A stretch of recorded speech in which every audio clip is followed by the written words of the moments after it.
Hey friend, I'm Danielle Damrell, and I am so grateful that you're listening to the Created Worthy podcast. This show is all about honoring the life stories of women from different ages, beliefs, backgrounds, and experiences. Everyone's got a story, and instead of getting stuck in the trap of unworthiness, this is a safe place for stories to be shared. On this show, we chat about the transformative power of creative processing too, and how we can utilize our God-given creativity with intention to heal, grow, find joy, create simplicity in the midst of our chaotic lives. So pull up a seat at our table because we are all created worthy. Hello, welcome back to the Created Worthy podcast. Today, I am joined by another worthy warrior, Rachel Baker. Rachel D. Baker is a speaker, coach, and author for women who are overwhelmed by doing all the things for everyone else. Her words and resources help women reclaim time for themselves guilt-free while still getting things done. She hosts a weekly podcast, Create Some Breathing Room, for all of these amazing women. She loves being able to share encouragement, faith, and practical advice through solo episodes and guest interviews.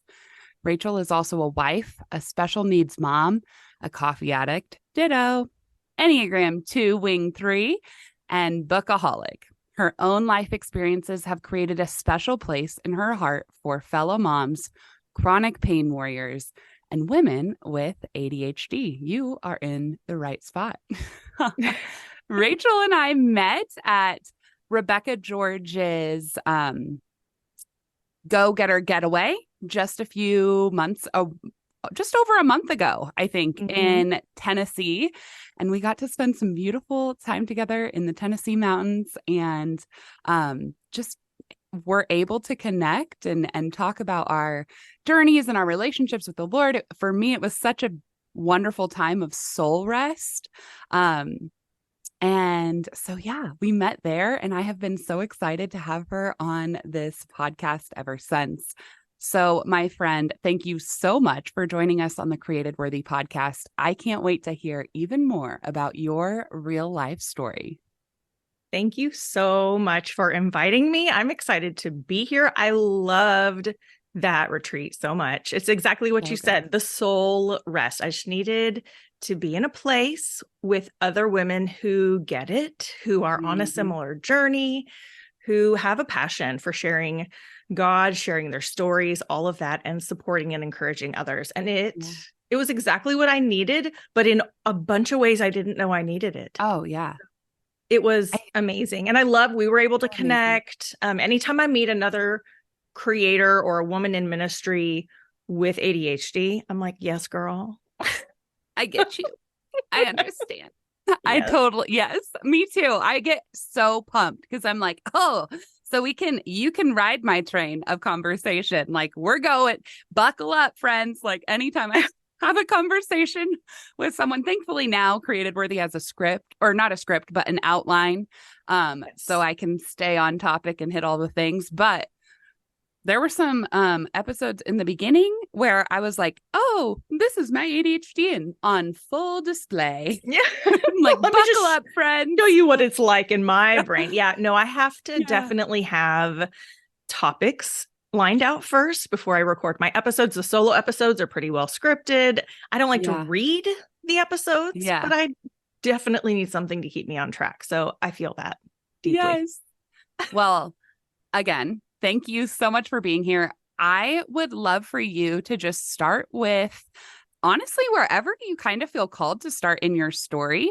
My only prerequisite for being on the show is that you have to feel called to share a portion of your story. So I'm going to hand it over to you and just let it take us back to one, where are you from? Where do you live currently? And then if you want to take us through your childhood or jump in wherever you feel called, the floor is yours, my friend. All right. Well, thanks. There's a lot, there's a lot we could unpack. I am 40 now, so coming up on 41 soon. So there's a lot to unpack. I do currently live in Central Arkansas.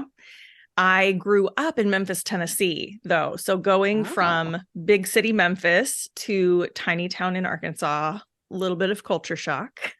Mm-hmm. But now I have been here since I came to college back in '01, and I love it. It's the natural state. We've got lots of good places for hiking and camping, and I love all of that. So it's nice to go back and visit the big city. My family's still all there, but I really do enjoy kind of our small town life here. So that's where I am, where I'm from. Yeah. There are a lot of different aspects of my story that we could speak into, but the one that's really been on my heart to share here, for whatever reason, with you and your listeners, is kind of my health stuff. I'm in a season right now where I really am stepping back quite a bit, trying to create some more breathing room for myself. I preach it, so I got to do it. Got it. And I do that to an extent, but I'm realizing I do have a lot more healing that needs to happen physically, mentally, emotionally. It's all there. And so I'm kind of stepping back and working towards a sabbatical time where there are a lot of resources I've put out there for my ladies. They can still have that support, but I got to lead by example. Yeah. And it took me a really long time to get to that point where I could do that comfortably. Mm-hmm. You mentioned in my bio the Enneagram 2 with the helper. Yeah. Girl, And help achiever me help wing. you. I want to help the world. That has not always been a strength. A lot of people hear the 2. It's like, oh, everybody wants to be a 2. Everybody wants to be a helper. That's the good heart. Okay. But also, like, to my own detriment. Let's talk about codependency for a hot second. Yes. I have so many people in my life who are 2s and 8s, just a ton of 2s and 8s in my life. Yeah. And all of the 2s in my life are like incredible human beings. I love them. I love them so much. But also they struggle so much internally with that, like, wait, I have to care for myself because it's so not natural. Like you just want to care for, they want to care and serve other people, like you said, to your detriment. So yeah. Boundaries. What are boundaries? What? Right. And like, how do you actually, we all know these words like boundaries, but what it actually means to implement these words and to be actionable, that's kind of a weird way of putting it, but like be actionable with them is totally a different thing than just knowing them. So before we jump too far ahead, I would love for you to take me back to the start of your health journey. Has chronic illness been something that you have dealt with for your entire life? Or when did you know that this was going to be a huge part of your story? That is a great question. I was actually really healthy, like as a kid, as a teen. It seems to have started in high school. I got mono and I was down for the count for a good long rough while. One. Yeah. Yeah. Well, then I had it again in college. Oh, and I think, are you serious? I think it just like zapped my immune system, confused I don't know. They say Epstein-Barr is a beast, and that's at the root of mono. And having it twice, I really started having a lot of crazy autoimmune issues. It's like my body just started attacking itself. And so it was early 20s when I really started having weird, random stuff. I'd go into the doctors with one thing and they're like, well, that's not normal. Or I'd have a crazy reaction to a medicine. That's a 1 in a million. I'm like, I just need you to put that on my chart. Like if it's a 1 in a million, that's now my new middle name. And it's just kind of, that's been the case ever since. I would have ovarian cysts that ruptured. Well, this is the medicine that's supposed to help with that. Oh, it actually made it worse. Maybe we shouldn't do that. And just things like that all the time. I have degenerative discs in my neck.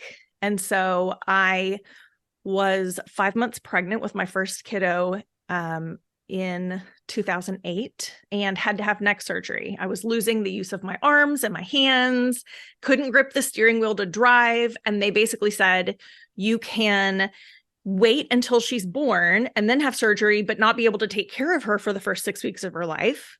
Or you can have the surgery while you're pregnant and then get better and be able to care for her when she's born. I didn't really feel like there was a choice there. Yeah. So, where's the choice in that? Yeah. So I had the surgery, and that was a whole thing.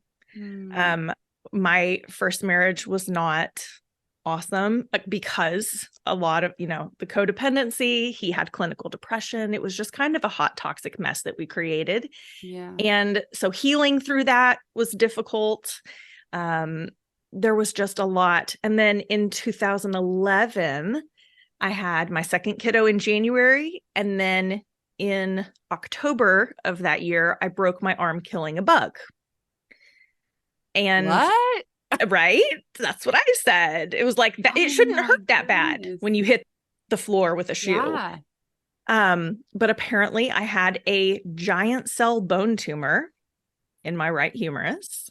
And when the shoe hit the floor, it literally cracked my bone in my right arm. And that's how they found me. We didn't know I had the tumor. So I had a 3-year-old, I had like a 9-month-old, and I had a bone tumor. So can you, I am unfamiliar with what a giant cell bone tumor is. Is that cancerous? This one was not. Thankfully, It was benign. They were able to get it all out. I did have to go to oncology for the next 5 to 6 years, just check on the status. If it does become malignant, can spread into your lungs. So we were always having to do chest x-rays. But at this point, they've basically said, you're in the clear. I know. Every time I would walk to the oncology clinic, you just like heading towards those doors, I can do all things through Christ who gives me strength. I'm just like, you have to have something in your mind about trust. Yeah. Oh, man. So, just lots of random things like that over the years that just you could one not health issue after another. So how have you navigated? It's been a ride. Yeah. It's been quite a ride. So for that season, dealing with the bone tumor, I had the surgery, I was in the sling, lots of Percocet, just, lots of pain. Surviving. I couldn't feed my baby a bottle. I couldn't get my baby in and out of the crib or change his diaper. I have always said, I don't know how people go through seasons like that without church. I don't know how people do hard things like that. I could not have done it without church family and my, personal family. We had ladies from our church taking shifts in our house. One would come for a few hours in the morning and another would switch out with her midday, and they were bringing us meals and all these things because I just literally couldn't do anything, or I would be in bed. And so that was very humbling, I will say, because I'm very much I got this, I can do it, get out of the way. I can take care of business. And I can look back now. The wing 3. That's my wing 3. I got this. But I can look back now and see throughout a lot of these situations where God has kind of, gently, little pat on the head, little Rachel. Oh, that's cute. You just need to sit down a minute, honey. Like, let's remember who actually has got this. And I need that. I don't like it in the moment, but I do need that reminder that just like walking into the oncology building, right? Like, I can do all things through Christ. I can do all things with God. It makes me insane when people say God will never give you more than you can handle. Number one, false. Number two, it's completely unscriptural. You can read in the New Testament, we were burdened beyond what we were able to bear, like, because God. What else would we need God for if we can handle it all? Right. So I obviously need that reminder on repeat. And I really, I would love to pause there and just talk about that. Sorry. It took me a second to process it, but, I love that you actually bring up the context of that scripture, because that's a memory verse that I learned via song in school. And Rachel, can you actually read me the scripture that comes from? I can. So it's from 2 Corinthians chapter 1, verse 8. He says, we don't want you to be uninformed, brothers and sisters, about the troubles we experienced in the province of Asia. We were under great pressure, far beyond our ability to endure, so that we despaired of life itself. Like, that doesn't sound like, I got this. Like, we despaired for life itself. Yeah. And I've had, I know you have, I've had that feeling. Like, why? This is too hard. It's too heavy. It's too much. I cannot even, right? As teen would say. Yes. And I think that when we hear that, and then there's the verse in 1 Corinthians too, where it says we will not be tempted beyond what we can bear. What I think, and I am no theologian, and I always have to preface this whenever I talk about the word of God.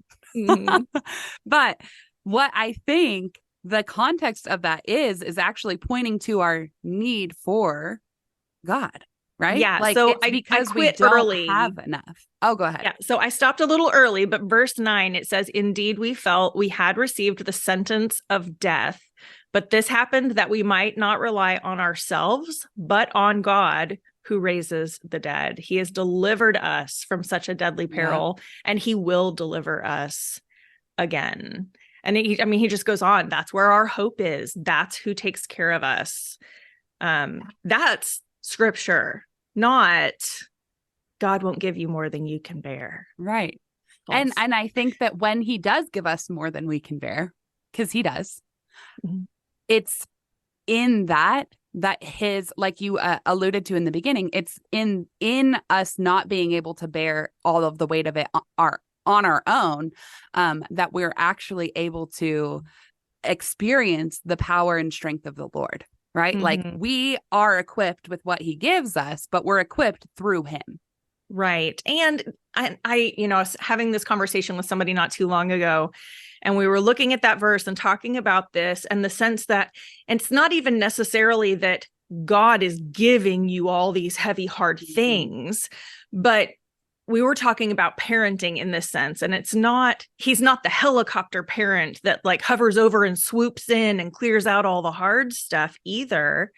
When our kids are little, they need us to come in and help sometimes, but also they kind of have to learn from their own choices. And that's really, really hard, but they know that we're there if they need to call on us. And I think it's that way, we go through the hard things and he sees that it's happening, but he doesn't have to swoop in all the time. And we do need to have that sense of, hey, I kind of need some help. I can't do this by myself, to call on him. And then him coming through and helping just glorifies him. Like, exactly. That's my prayer now in any of the hard things. And there are more hard, like we got to 2011, right? We're past that now. We've still, we're going to get back there.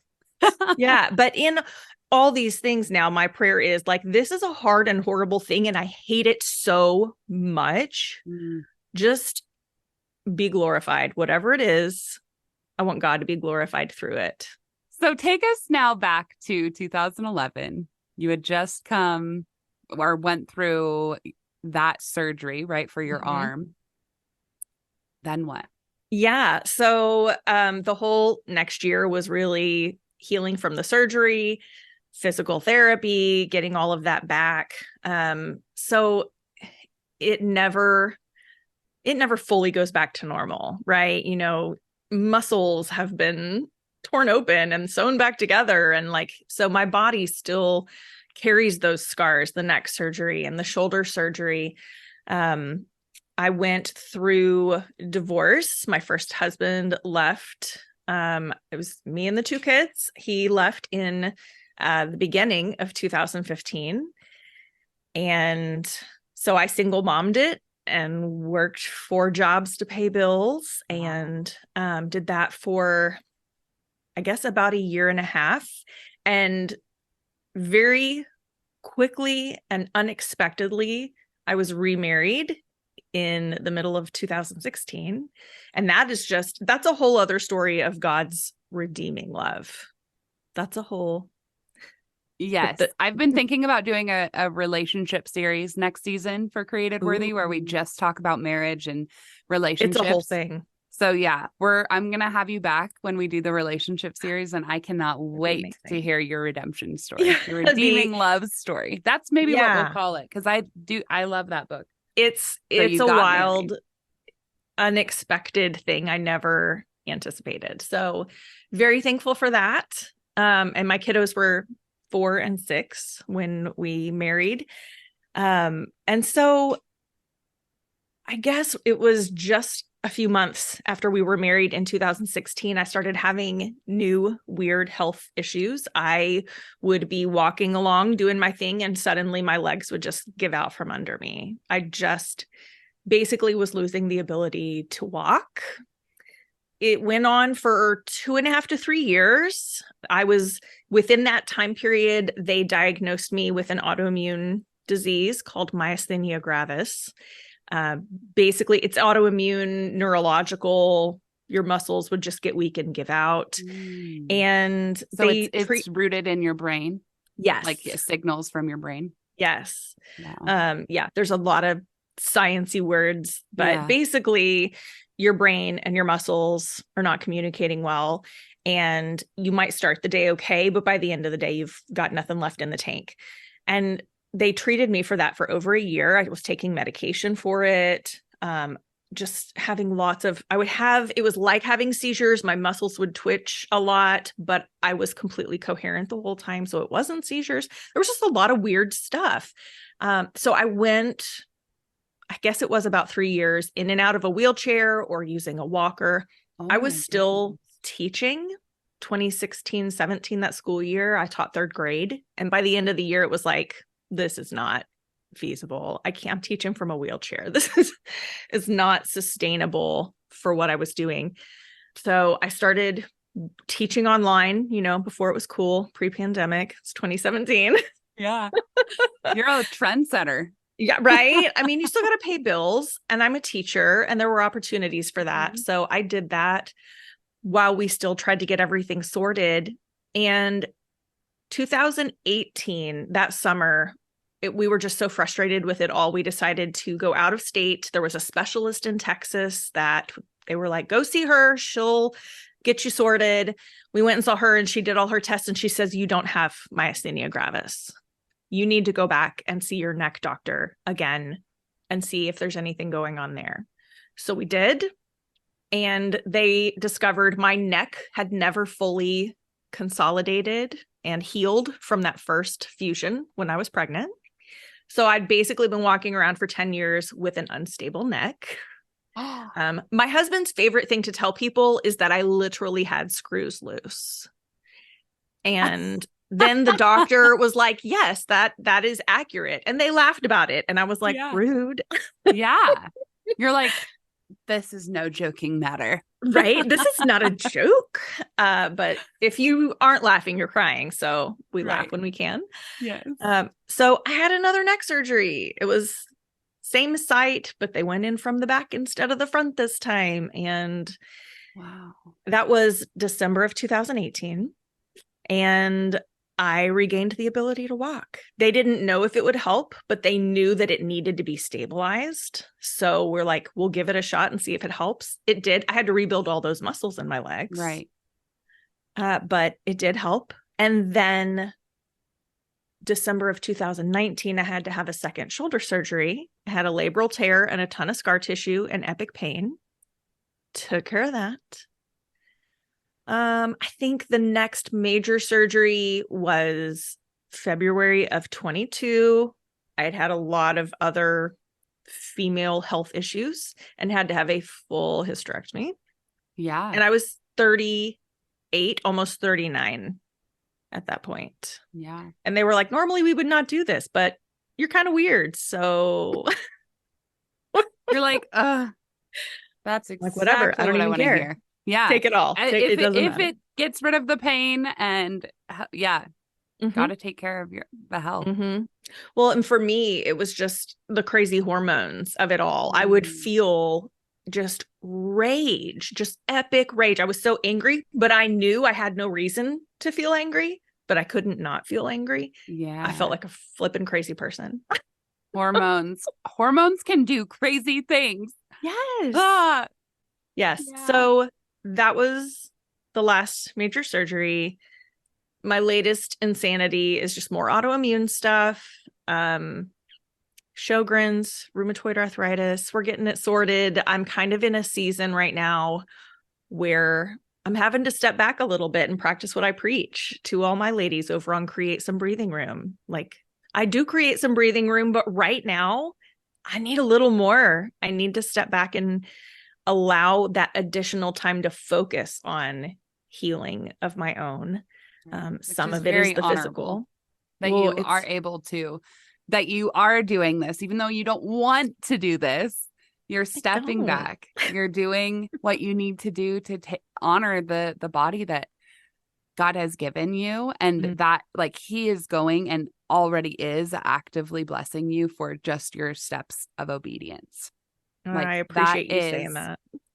It is not an easy decision. And I do want to go back and I want to hear a little bit about your journey into entrepreneurship, because I know now you have a ministry and you are speaking and you're writing. And although you are about to take somewhat of a sabbatical, that doesn't mean that your work stops in the heavenly realms, right? Like your kingdom work is always going, even if you are physically resting in a season. Yes. You've already built something that is going to continue to serve people. I assume your podcast is still going to be available. So there's a lot of different things in the journey, the entrepreneurship journey and the ministry journey that you've already built that the Lord is going to continue to use. So can you take us back and tell me a little bit about starting this? Like, at what point did you go from being a teacher to starting a ministry? Yeah, it's a wild ride looking back at it. Because definitely not anything I intended to do. You know, I went to school, I got my bachelor's, I got my master's. I was in early childhood special ed and I loved it. You know, I tell people, like, you've got your people.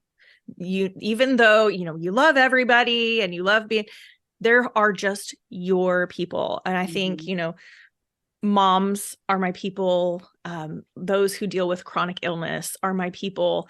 But before even all of that, I just love working with the babies, the littles, especially those with special needs.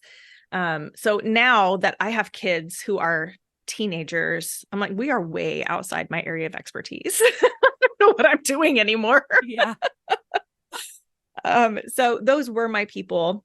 But when I came home with the crazy health stuff and still had to make money and found online teaching, that just kind of started my mind in the direction of, I can make money on my schedule, working when I am able. And what does it look like to work and serve and make money and also take care of my physical body and be the best wife and mom and friend that I can be? So I've come to the point, I think, where I don't think it's balance. I don't think there's a balance. I think there's a sense of peace. There's a level of comfort. And I wanted more of that. I wanted to figure out what that could look like. And so I did the online teaching for about 4 years. But I would say the end of 2019, beginning of 2020 was when I really started to go, I could do something with this. I can help other moms who need to work from home, or other people with chronic health issues who need to make money. And so I took a course or two, just learning how to coach better, how to serve others who wanted to make money, but needed to be home. And online teaching was how I knew to do that. I had the degrees. I knew how to do curriculum development. And so it just kind of evolved into that business to start out. It was, how can I help you take what you love and know and are passionate about, oh, you're an accountant, but you want to work from home and teach kids online. What about a class on budgeting? What could that look like? And just the logistics of it. And so I loved it so much because you could just see people get really excited about spending time in what they were passionate about, their own God-given strengths, right? And then being able to serve others in that way. It was literally the best. Learning how to coach others and the joy that did bring me, and being able to I love pulling those pieces out of people. Like, what is it that you love? What is it that lights you up? What is it that you're really good at that other people go, how do you do that thing? But it's just so easy. Right. People don't realize that they have those things in them, and those are their God-given strengths and skills and passions, and to utilize those to teach and serve others is so rewarding, and then to make money at it.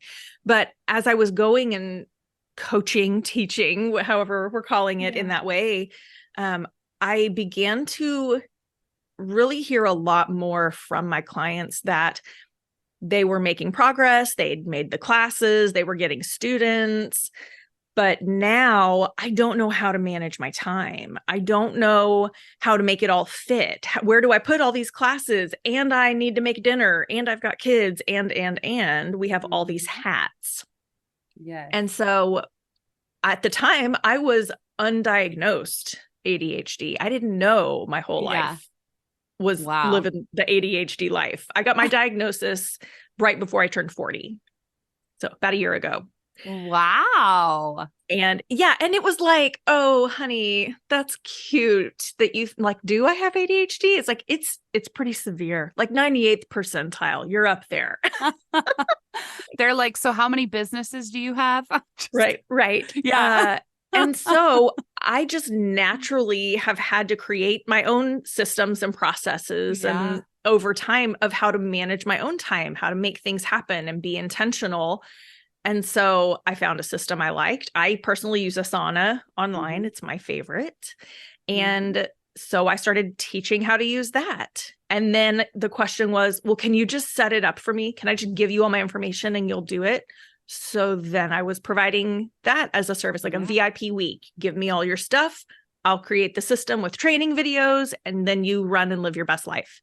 And that was awesome, just because people, that sense of relief. Yeah. And just the mental clarity that you have a system in place that'll do recurring tasks for you. Like, that's how Can I I function. just ask you a personal question on that front specifically? Yes. As a entrepreneur with ADHD, do you find that you can create systems easily for other people, but for yourself, it feels like it takes forever?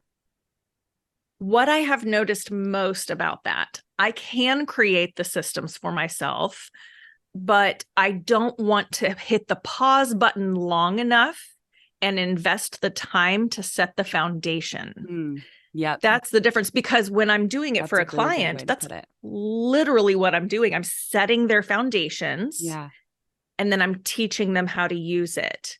For myself, I know what it can do. But to slow down long enough to put those foundations in place, like, ain't nobody got time for that. Come on. No. And especially if you have other people who are going to pay you to do it. Exactly. That, I will say, that's a great segue into the next piece of my business.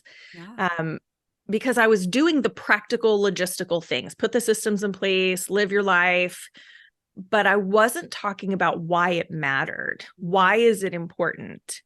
And it took forever for me to get the words for this. But I just wanted all of these precious women who are trying to do their very best with what they've got.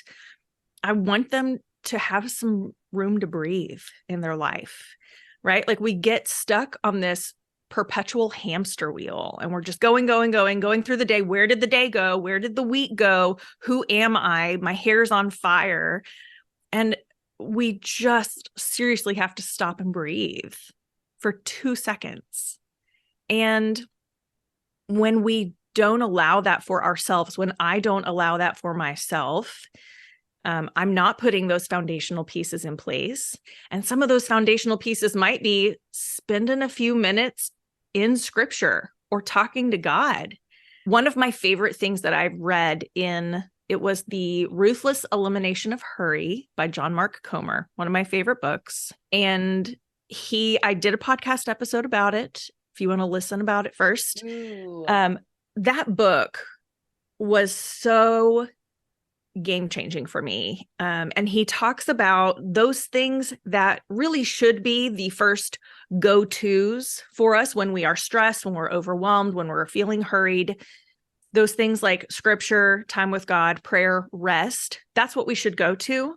But those are the first things to go off of our list. Yep. I don't have time for that. I'm too busy, which is total garbage. It's, we're just tearing ourselves down.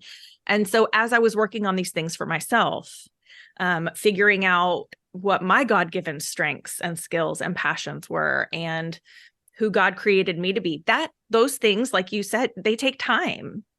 You have to kind of sit a second and think about it and be intentional. You have to slow down. Especially the ADHD brain, doesn't really love that. But I think also just as a culture, it is very much the hustle vibe, right? Yeah. And even we're not in the midst of anti-hustle culture, which I think we're seeing we're hearing that more, we're seeing it more. It's like even anti-hustle is still hustling. Because I think at this point we're so conditioned to a life that looks like this certain way, where our calendars are full and, whatever. Even with health appointments, like I know in my family, we have a lot of health appointments. And so even just with that alone, it's like, I think that being intentional, we'll segue into creative processing here in a minute after, but like being intentional with your time. And I'm really excited that you're bringing this up. It's so important, and it's so, not talked about in that, like, yes, we talk about anti-hustle, but we don't actually talk about what slowing down looks like, right? Or how to do that, or how to turn your attention back to what is most important. So this book, The Ruthless Elimination of Hurry, is that what it is? Yeah. Yes. And I'm excited to listen to your podcast too about it. Just sounds like it could be such a helpful resource for so many of us where we do have busy minds. And a lot of the life coaching that I do with women, I let them know up front, like I do mostly time management coaching, and I do clarity. And I tell my clients ahead of time, I'm like, part of this is going to be slowing down. We're going to pause. We're going to sit. I've got a lot of questions that you're going to need to answer on your own that are going to take some quiet and reflection. This isn't like a hurry up and go, I need clarity on this, or let's hurry up and get my time under control, because without those foundational pieces, it's not going to help. Yeah. If you can't sit and reflect and think, and it does take that intentionality. It is hard, because especially if you are momming or, you've got a family, you are running a million different directions. And one of the things I have loved, I've also done executive assistant, virtual assistant jobs. I'm helping someone with that right now. And one of my favorite things is calendar management. Because if you are the executive director of an organization and you are supposed to have 500 meetings in the next month, I love being in charge of that calendar and saying, you do not have capacity for more than this many meetings on a day. No, I will not be able to put that on there for you. It's going to have to move. And to hold those boundaries, sometimes we need someone along with us to hold those boundaries for us. Absolutely. Right. Yeah. And so I love being able to be that person and to say, you actually can't fit that here. Don't try to make it fit. You're going to cry real tears. You're going to be swimming in a puddle of tears. Yes. Yeah. Oh my So goodness. that awareness and intentionality, I think, is crucial. That is so crucial. And honestly, this is like the perfect segue into creative processing. I know I talked to you a little bit about it when we were at the retreat, but creative processing is literally just activating your creative mind to process a certain intention. And so the prompt that I recommend using is the purpose of enter your creative method, could be anything that activates your creative mind, is to process, enter your certain intention. So, like, as you're talking about slowing down and clarity, I'm like, this is exactly why I think the Lord revealed creative processing to me. It was because I couldn't figure it out. I couldn't figure out how in the world I tangibly make clarity possible. How do I actually experience joy? I know that peace is available to me all the time, but how do I experience it? And at some point, the Lord was like, Danielle, it's all within you already. And it's within every single one of my children who I've created. So I ask all of my guests, like, what is your primary creative processing method? And I know that majority of them are like, I don't even know what creative processing is. I'm like, give me your answer anyway. You told me brain dumping all the things to sort and prioritize for mental clarity, which 100% is how I am too. And that's a big activity that I do with most of my life story coaching clients is just brain dump your life story on me. And then we're going to organize that. We can start organizing it. Just get it out. Yeah. But I was thinking about this in terms of like, how could we, with what you do already, like, how does creative processing fit in? And so, a prompt that you could potentially use to put this into action would be the purpose of this brain dump is to process my sabbatical. You're setting that intention with something that activates your creative mind already. So it's even more like, this is exactly what I'm going to do. And I've just like with goal setting, I think they say like you're 80% more likely to actually achieve a goal if you write it down more than 3 times. I think it's like if you write it 1 time, it goes up. If you write it 2 times, it goes up. If you write it 3 times, it goes up. Yep. And with creative processing, it's very similar, except you don't need to do it 3 times. You can do it 1 time. You can set a time limit if you want or not. It doesn't really even matter. I overcomplicated it for so long. And I was like, you have to do it in this very structured and stringent way. And if you don't do it like this, then it's not positive creative processing. But what the Lord totally convicted me of that and was like, no, Danielle, you're missing the point. The point is just to use your creativity and slow down enough to set an intention.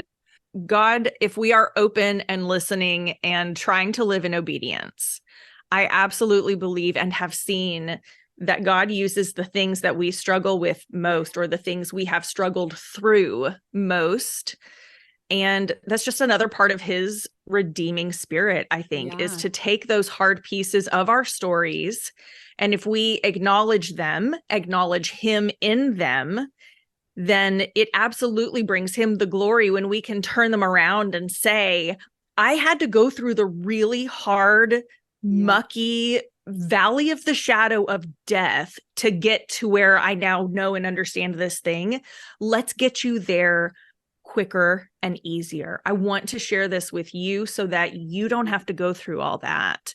And I think that's another piece of his love and his mercy and his glory. And so kind of like I am, teaching and preaching about creating some breathing room in your life and pouring into yourself so that you can pour into others. I preach and teach the things that I needed to hear. I still need to hear. Same. I need 100%. The reminders. And so we share it so passionately because we know how important it is for us, and we are not alone. And I think it's okay to admit that we don't have it all figured out. That was one of the most beautiful things that I felt at the retreat was just the vulnerability of being like, you know what? Like, I know I'm called to this field, but like, I really actually have no idea what I'm doing. Before we close, I want to hear where you're at now. Can you tell us just a little bit about what you're doing now? I know that you alluded to taking a sabbatical or setting yourself up to take a sabbatical. But yeah, what's going on? Yeah. Right now, like you had mentioned, at the retreat, I was very much, I have this book I'm going to write. I had an Advent devotional that already outlined scriptures chosen. I'd written a few of them, and I was going to have that finished and ready this year. Lots of things on my plate. And my health has gotten in the way. I am in the middle of doing, some of my own trauma work for mental health. And there's just a lot of that. And so I do have a lot of resources that are already out there. And it was very hard to say, I know I said I was going to do this book and this devotional and just kidding, maybe next year, because once you put something out there like that, it's hard to step back and say, just kidding. Mm-hmm. But I do feel very convicted in that way, that if I'm going to tell other people that they've got to pour into themselves first, that image of the full pitcher pouring into cups, if the pitcher is empty, there's nothing to pour out. I can't continue on my ministry without filling my own. So yes, I am, stepping back a little bit with a sabbatical. There are several guest interviews that are still ready to be shared. So the podcast will continue for a bit. My time, I've got to focus on my health, my healing. There's meds management and health practices that I've got to work on. I'm also raising a 15-year-old girl and an almost 13-year-old boy who has special needs. And that's a whole thing. And I just want to be able to be here and be present for them and for my husband. So I guess I'm just really trying to lean into God right now. And live in trust and faith and hope, because I got to practice what I preach. I got to lead by example. And creating some more breathing room in my life is what that looks like right now, with the goal of coming back healthier and with even more experience and you will, and things to share. So I was not happy about it at first, but I have a really good sense of peace about it right now. I'm excited for it. The way that you are stepping back, and you even showed up today to record still, even though you're like, I've been called to do this thing, that is so honorable. And also it reminds me how much practicing rest, because that's not something that we think about we needing to practice, but it actually is something that we're called to do. Like when the Lord says be still, he doesn't necessarily mean like just completely freeze up and don't speak and just be still, like physically still. He actually means like take upon you a spirit of rest. Yes. And those seasons are really hard to do. And so you're taking a step of obedience.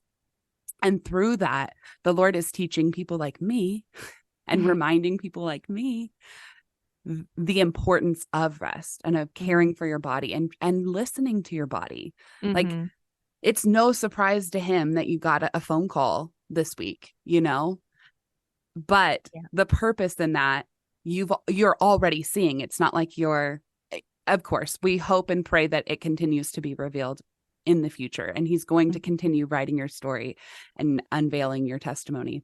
But the purpose in the pain is you're already starting to see it and you're already sharing about it. So I just want to affirm that you are 100% where the Lord has you, for a very specific and distinct reason. And he is doing big things, and he already has done big things, and he's going to continue to do big things, especially as you do take the season of rest. Like you're going to be filled up, and you're going to be able to pour out so much greater than you could have ever asked, thought, or imagined. Thank you. I appreciate that so much. I have a retreat on the books that yes, tell us about it. And this was way before all of this came in. I was like, I'm going to do this. I'm going to write a book and have a retreat and speak and, filling my schedule, right? As we do. And God said, oh, that's cute. Sit down. But the retreat I had planned for the end of February, very small, just like 10 ladies in a cabin. And it's a renewal retreat. And the goal is to just be with other women who get it, who are tired, who need to step away for a couple days. And a lot of it is just that time of rest and worship and encouragement. There's a little bit of it that will be me sharing how to go through that process of getting everything out of your head and sort it and prioritize it and find it a home on your calendar and things like that. But that's like the practical little piece over here, but the majority is really just that rest and renewal. And as I was sorting what goes and what stays on my schedule, looking into February, at the end of February for that, I just thought, I need that as much as all the other ladies. I need that there too. That stays. As I prayed over it and I thought about it, that's something that stays. And so we've got a pretty full wait list. I'm hoping to do another one after February as well. But that is something I am still very excited to move towards. Is your wait list still open? Like, could interested people still sign up so they can at least hear about future ones if they can't? Yes, absolutely. I would love it. It's on my website, right there at the very front. You can join the wait list at any time. And the one in February is not booked solid yet. We do have enough on the wait list that it could be booked, but people's calendars change and things. So we'll have the one in February. And I really am hoping to make this a recurring thing to just provide that opportunity for women like us to just kind of like the retreat we went to in Gatlinburg, just get away for a couple days and be with other women who get it and recenter yourself. I love that. Well, I'm going to put the link to the wait list in the show notes. And then in the meantime, Rachel, where can listeners find and connect with you? Or are you going radio silent? Are you getting off social media and everything too? I'm going to scale it back, but I'm not going to go radio silent. It's one of those things.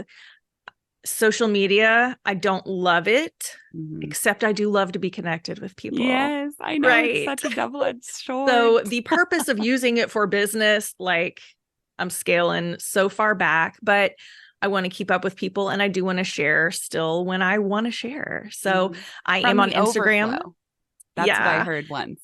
Post from the overflow. Yes. So I'm on Instagram most. It's at rachel.d.baker, which is a lot. Yeah. But that's okay. We'll also have that in the show notes. But my DMs are always open. I love meeting new people and connecting with people in direct messages on Instagram.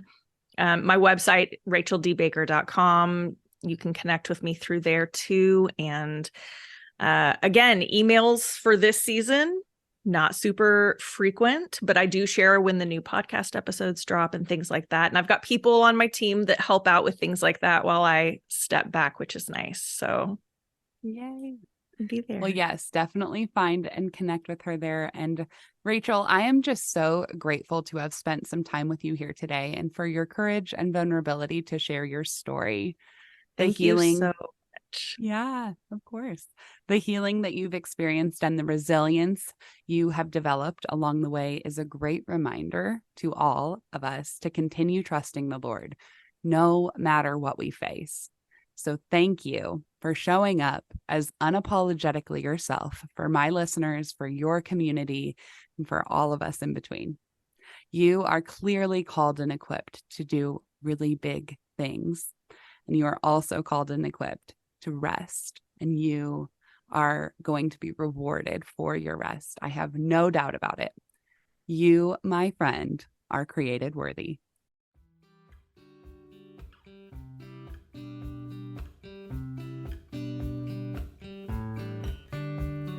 Thanks for listening and tuning in to the Created Worthy podcast. I hope that today's show resonated with you. And if it did, can you do me a huge favor and go leave a 5-star review? This helps more listeners find the show and it expands the reach of the stories and concepts that are shared here. All the links and guest information are in the show notes. And if you're on social media, come hang out with me. You can find the Created Worthy podcast on both Instagram and Facebook, or come follow along with my personal IG page, where I just share more about the real, sometimes messy life of your fellow worthy warrior. Can't wait to talk to you soon, friend. And don't forget, we are all created worthy.